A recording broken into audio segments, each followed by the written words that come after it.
నమస్కారం, టీవీ8 న్యూస్ కి స్వాగతం. హెడ్లైన్స్ చూద్దాం. ప్రధానితో చంద్రబాబు భేటీ, రాష్ట్రానికి సంబంధించిన కీలక అంశాలపై చర్చ.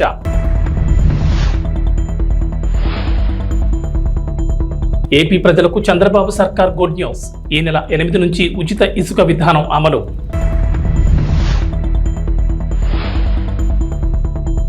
కేసీఆర్ కు మరో భారీ షాక్, కాంగ్రెస్ లోకి 6 ఎమ్మెల్సీలు.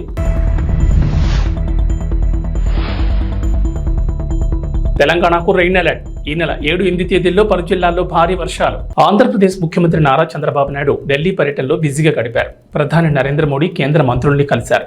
రాష్ట్రానికి సంబంధించి కీలక అంశాలను ప్రస్తావించారు. ప్రధాని మోడీతో భేటీలో ముఖ్యంగా 7 అంశాలపై చంద్రబాబు చర్చించారు. రాష్ట్రానికి స్వల్ప కాలానికి ఆర్థికంగా చేయూతనివ్వమని కోరారు. పోలవరం ప్రాజెక్టు నిర్మాణం పునఃప్రారంభానికి వెంటనే చర్యలు తీసుకోవాలని విన్నవించారు. రాజధాని అమరావతి ప్రాంతాల్లో ముఖ్యమైన మౌలిక వస్తువులు, ప్రభుత్వ భవనాల సముదాయం పూర్తికి సమగ్ర ఆర్థిక సాయం అందించాలని కోరారు.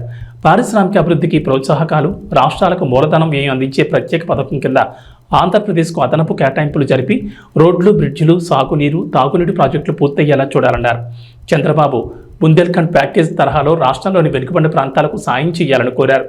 అలాగే దుగ్గరాజపట్నం పోర్ట్ పూర్తి చేసేలా రాష్ట్రానికి చేయూతను అందించాలన్నారు చంద్రబాబు.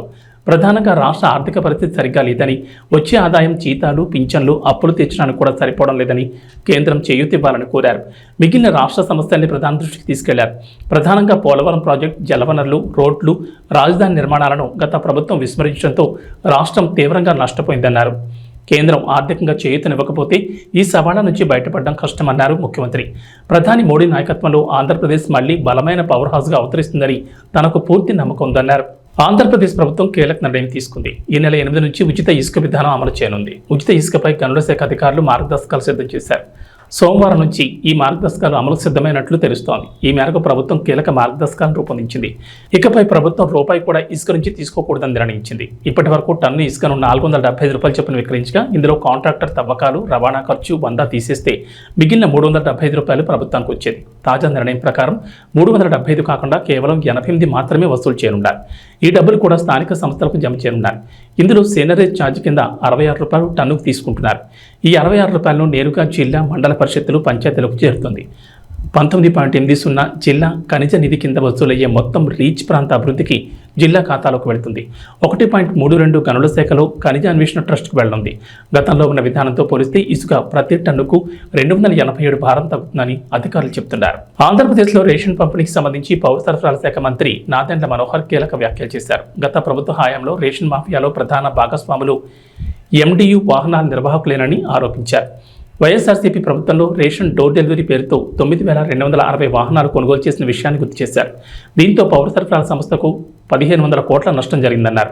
రాష్ట్రంలో ఎండియూల ద్వారా రేషన్ పంపిణీ చేయడంపై త్వరలోనే చర్చించి ఓ నిర్ణయం తీసుకుంటామని తెలిపారు. రేషన్లో భాగంగా పేదలకు ఇచ్చే పంచదార, అంగన్వాడీలకు ఇచ్చే కందిపప్పు, నూనె ప్యాకెట్లు బరువు తక్కువగా ఉన్నట్లు గుర్తించినట్లు మంత్రి తెలిపారు. ఈ కారణంగానే రాష్ట్ర వ్యాప్తంగా కందిపప్పు, పంచదార, నూనె, ఇతర ప్యాకెట్ల పంపిణీ నిలిపివేయాలని మంత్రి అధికారులను ఆదేశించారు. అలాగే ప్రస్తుతం నిలిపేసిన పంచదార, కందిపప్పు, ఇతర వస్తువుల్ని త్వరలోనే రేషన్ కార్డుదారులకు అందజేస్తామన్నారు మంత్రి. రేషన్ విషయంలో జాగ్రత్తలు తీసుకుంటామని, అవినీతికి తావు లేకుండా చర్యలు తీసుకుంటామని అన్నారు. 7,615 మెట్రిక్ టన్నులను సీజ్ చేశాం ఒక్క రోజులోనే. ఈ రోజున మళ్ళీ ఉదయం నుంచి ప్రారంభించాం. ఒక 3 చోట్ల మాకు స్పష్టంగా ఆధారాలు దొరుకుతున్నాయి. ఎన్ని కోట్ల రూపాయలు ఈ విధంగా ప్రజాధనాన్ని సొంత లాభం కోసం, ఒక కుటుంబం కోసం ఉపయోగించుకున్నారో మీ అందరికీ బాగా తెలుసు. కాబట్టి ఆ మార్పు ప్రజలు కోరుకున్నారు. ఆ మార్పు మేము చేసి చూపిస్తాం. కాకినాడ పోర్ట్ అంటేనే అందరు భయపడుతున్నారు. ఈ రోజున ఏ స్థాయికి వెళ్ళారంటే సొంత వెసల్ మెయింటైన్ చేసుకుంటున్నారు వాళ్ళు. అంటే ఎంత రైస్ ఇక్కడి నుంచి ఎక్స్పోర్ట్ అయిపోయిందో ఆఫ్రికా దేశాలకి మీకు అర్థం అవుతుంది. సొంత వెసల్ మెయింటైన్ చేసుకునే స్థాయికి వీళ్ళు ఎదిగారు. ఇతర దేశాల్లో వీళ్ళకి అకౌంట్స్ ఉన్నాయి. ఇతర రాష్ట్రాల నుంచి కూడా వీళ్ళు సరుకు తీసుకొస్తున్నారు. స్థానిక పోలీస్ అధికారులు కూడా చెప్పాం. టోల్ గేట్ల దగ్గర సీసీటీవీ ఫుటేజ్ తీసుకుని గత 10 రోజుల నుంచి, అంటే నా పర్యటన ఉందని తెలుసుకుని 3-4 రోజుల నుంచి కూడా చాలా స్టాక్స్ లిఫ్ట్ చేసేశారు. ఇది చాలా పెద్ద కార్టెల్ ఏర్పడ్డారు. కాబట్టి వీళ్ళందరి పైన కూడా క్రిమినల్ యాక్షన్ తీసుకుంటాం. అందులో ఏమాత్రం కూడా హెసిటేట్ చేసేది లేదు. లావాన్ ఇంటర్నేషనల్, రెండోది అయ్యప్ప ఎక్స్పోర్ట్స్ అంటున్నారు. అది బీబో వాళ్ళు టేక్ ఓవర్ చేసి నడిపిస్తున్నారు. మూడోది విశ్వప్రియ ఎక్స్పోర్ట్స్, నాలుగోది సరళ ఫుడ్స్, ఐదోది సాటెక్స్ ఇండియా. ఈ విఎస్ రాజు గోడౌన్స్ లో మాకు మన ఏపీ సివిల్ సప్లైస్ కార్పొరేషన్ సంబంధించిన ఆధారాలు, అంటే ఈ స్టాక్ కి సంబంధించిన స్లిప్స్ అన్ని కూడా అక్కడ ఉన్నాయి. సరుకు లేదు కానీ అక్కడ గోడౌన్ లో మాకు దొరికినాయి కాబట్టి టాలీ చేసి చూస్తే 2023-24 సంబంధించిన సరుకుగా దాన్ని నిర్ధారించాం. కాబట్టి వాళ్ళపైన కూడా కేసులు పెట్టి ముందుకెళ్తున్నాం. కొంతమంది చాలా పెద్దవాళ్ళు మాకు అన్ని విధాలుగా సపోర్ట్ ఉందని అనుకుంటున్నారు. ఐఎమ్ సారీ, ఇన్ని రోజులు మీరు చేశారు, ఇప్పుడు మాత్రం జరగదు. ఖచ్చితంగా యాక్షన్ తీసుకుంటాం.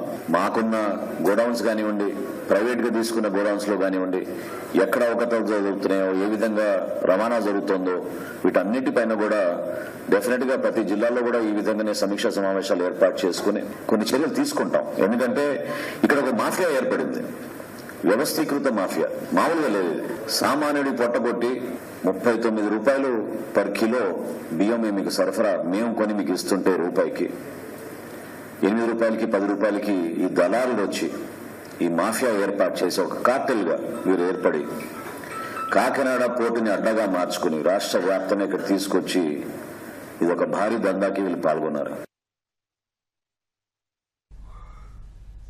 మాజీ ముఖ్యమంత్రి భారత రాష్ట్ర సమితి అధినేత కె చంద్రశేఖరరావుకు వర్ష షాకులు తగ్గుతున్నాయి. గత ఏడాది జరిగిన అసెంబ్లీ ఎన్నికల్లో ఓటమితో డీలాపడ్డ కేసీఆర్ కు నేతలు ఒక్కొక్కరుగా పార్టీని వీడుతున్నారు.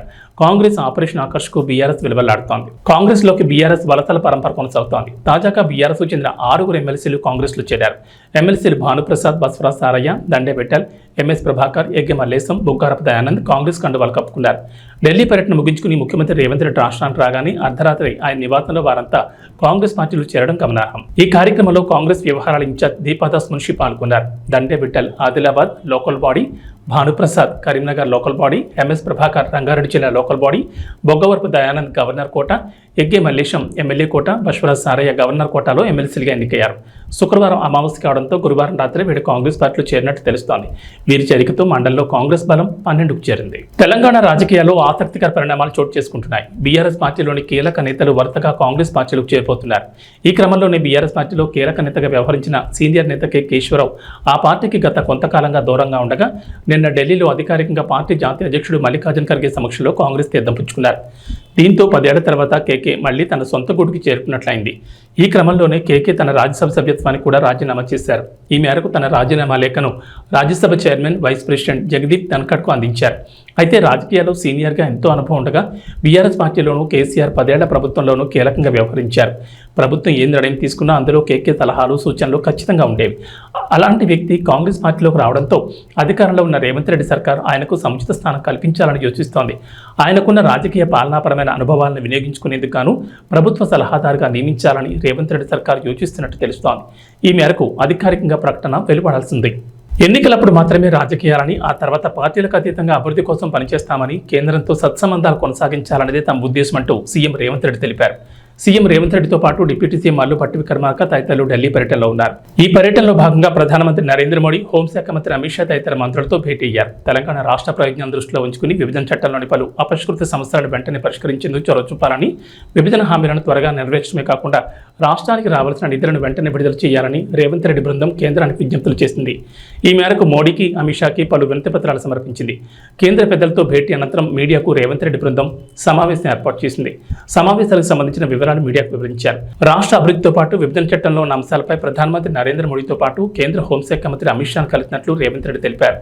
అనంతరం భేటీలో కేంద్రానికి చేసిన విజ్ఞప్తులను, వివరాలను డిప్యూటీ సీఎం భట్టి విక్రమార్క మీడియాకు వివరించారు. 1, 2 కాకుండా కేంద్రానికి తెలంగాణ ప్రభుత్వం పెద్ద డిమాండ్ లిస్ట్ ఇచ్చినట్లు భట్టి తెలిపారు. గజ్వేల్ పట్టణంలో శివాజీ స్టాచ్యూ వద్ద Gajwel inspector Saida, traffic inspector Murali సిబ్బందితో కలిసి విస్తృతంగా వాహనాల తనిఖీలు చేస్తూ డ్రంక్ అండ్ డ్రైవ్ టెస్టులు నిర్వహించారు. ఈ సందర్భంగా ఇన్స్పెక్టర్ సాయిదా మాట్లాడుతూ మద్యం సేవించి వాహనాలు నడపొద్దని సూచించారు. రోడ్డు నిబంధనలు, ట్రాఫిక్ నిబంధనలు పాటించి వాహనాలు నడిపి క్షేమంగా గమ్యస్థానాలకు చేరుకోవాలన్నారు. మద్యం సేవించి వాహనాలు నడపొద్దని, మోటార్ సైకిల్ వాహనదారులు తప్పకుండా హెల్మెట్ ధరించాలని, ప్రమాదాల నివారణ కృషి చేయాలని తెలిపారు. మోటార్ సైకిల్ వాహనదారులు తప్పకుండా హెల్మెట్ ధరించాలని, ప్రమాదాల నివారణ కృషి చేయాలని తెలిపారు. రోడ్లకు ఇరువైపులా ఏర్పాటు చేసిన సైనింగ్ బోర్డ్స్ సూచనలు, సలహాలు పాటిస్తూ సేఫ్టీగా డ్రైవ్ చేసి క్షేమంగా గమ్యస్థానాలకు చేరుకోవాలని సూచించారు. కారు నడిపేటప్పుడు సీట్ బెల్ట్ ధరించాలని సూచించారు. వాహనదారుల్లో, ప్రజల్లో మార్పు వచ్చినప్పుడు మాత్రమే రోడ్డు ప్రమాదాలు తగ్గుతాయని తెలిపారు. ఈ కార్యక్రమంలో గజ్వేల్ ట్రాఫిక్ సిబ్బంది, పోలీస్ సిబ్బంది తదితరులు పాల్గొన్నారు.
డోన్పట్నంలో ఎమ్మెల్యే కోట్ల సూర్యప్రకాష్ రెడ్డి పట్టణంలో వంతపడకల ఏరియా ఆసుపత్రిని మరియు అంబేద్కర్ బీసీ గురుకుల పాఠశాలలో తనిఖీ చేశారు.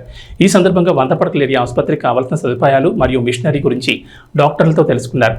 X ray room, lab, casualty, delivery ward కొరత పరిశీలించారు. అక్కడ ఉన్న రోగులతో మాట్లాడి సమస్యలు తెలుసుకున్నారు. అనంతరం అంబేద్కర్ బీసీ గురుకుల పాఠశాలలో 480 మంది పిల్లలకు hostel, kitchen, dining hall, students bench మరియు నీటి సమస్యలు తెలుసుకుని త్వరలో పూర్తి చేస్తామన్నారు. పాఠశాలలోని పిల్లలతో మాట్లాడి భోజన సదుపాయాలు, నీటి వసతి ఎలా ఉన్నాయని తెలుసుకున్నారు. అనంతరం పాతపేటలో ఉన్న ఆసుపత్రి భవనాన్ని మరియు పాత మున్సిపల్ భవనాన్ని ప్రభుత్వ ఆఫీసులకు ఉపయోగించుకునేలా చర్యలు చేస్తామన్నారు. ఈ కార్యక్రమంలో టీడీపీ నాయకులు మరియు బీజేపీ నాయకులు, జనసేన నాయకులు పాల్గొన్నారు.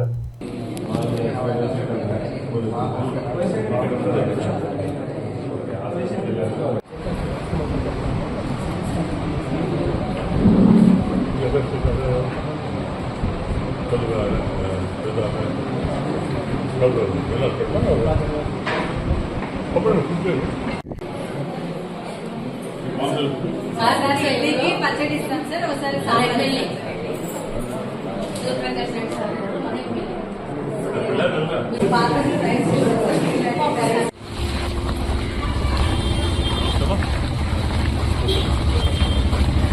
కర్నూలుకి రెఫర్ చేస్తున్నారు. ప్రైవేట్ హాస్పిటల్ ఇక్కడ నుంచి రెఫర్ చేస్తున్నారని ఆరోపణ, రోగుల ఆరోపణ. అదే దానికి కనుక్కుందాం. వంట డీటెయిల్స్ కనుక్కోవాలి. ఇప్పుడు మేమంతా కూర్చొని మాట్లాడుతారు. ఎందువల్ల రెఫర్ చేస్తున్నారు? షార్ట్ ఆఫ్ ఎక్విప్మెంటా, లేకపోతే షార్ట్ ఆఫ్ డాక్టర్సా, లేకపోతే రకరకాల అదే బెడ్ హాస్పిటల్గా బెడ్ రాలేదు. వాళ్ళ మినిమం ఫెసిలిటీస్ కావాలి. ఆపరేషన్ చేయాలా, లేకపోతే పేషెంట్స్ చూడాలంటే మినిమం ఫెసిలిటీస్ కావాలి. వాటర్ కానివ్వండి, రకరకాల పరిస్థితులు ఇవన్నీ లేవుతాయి. వాళ్ళు చెప్తారు ఇక్కడ కంప్లీట్ కాలేదు, ఓన్లీ ఫస్ట్ ఫ్లోర్ కంప్లీట్ అయింది, సెకండ్ ఫ్లోర్ కంప్లీట్ కాలేదు. వాళ్ళు ఇబ్బందులు అనుకున్నాయి. అవన్నీ కూడా డిస్కస్ చేసుకొని ఏం చేస్తే బాగుంటుంది, తొందరగా ప్రజలకు అందుబాటులో వచ్చే మార్కెట్ చేయాలి. ఒకసారి మళ్ళీ డాక్టర్ వాళ్ళతో పెట్టండి, కన్సల్ట్ ఆఫీసర్స్ మాట్లాడి మాట్లాడి ఎందువల్ల డిలే అయింది, వాట్ ఆర్ రీజన్స్ కనుక్కొని తొందరలోనే స్టాఫ్ రిక్రూట్ చేసుకుంటూ మన షార్టెడ్ డాక్టర్ ఎందుకు రావట్లేదు డాక్టర్స్ సమ్ రీజన్స్ ఉంటాయి కనుకొని దాన్ని మనం రీప్లేస్ చేస్తారు. డాక్టర్ అయిపోతే కొంత వేరే డాక్టర్ వేసి ఇబ్బంది లేకుండా చూస్తే ప్రయత్నం చేస్తాం.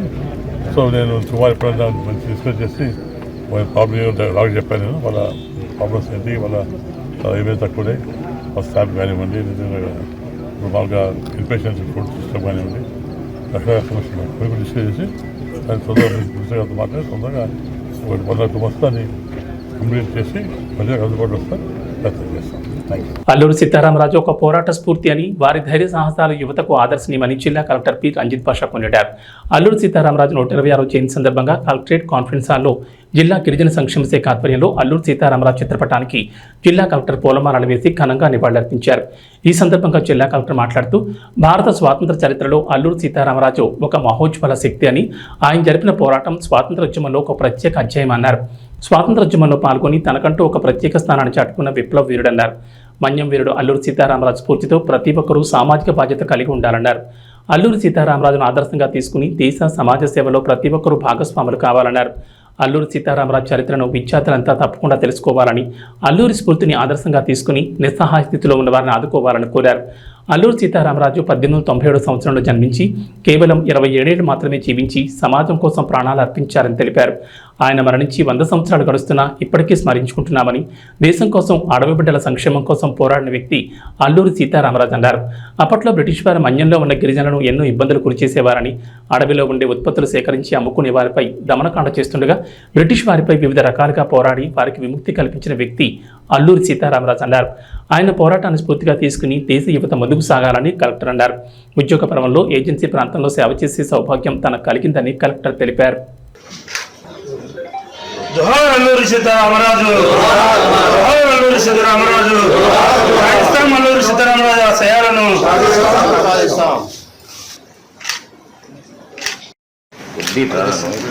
ఒక ఫోటో అల్లూరి సీతారామరాజు గారి జయంతి జరుపుకుంటున్నాం. రోజు 1997లో ఇదే రోజు ఆయన జన్మించడం జరిగింది. బాల్యం నుంచి కూడా ఉన్నత దేవాలు జరిగి, అలాగే దేశం కోసం చాలా చిన్న వయసులో ప్రాణాలు అర్పించి మనందరి కోసం, అంటే ఎస్పెషల్లీ మనకి ఉన్నటువంటి షెడ్యూల్ ఏరియా కావచ్చు, అలాగే రంప ఏరియా అంటాం.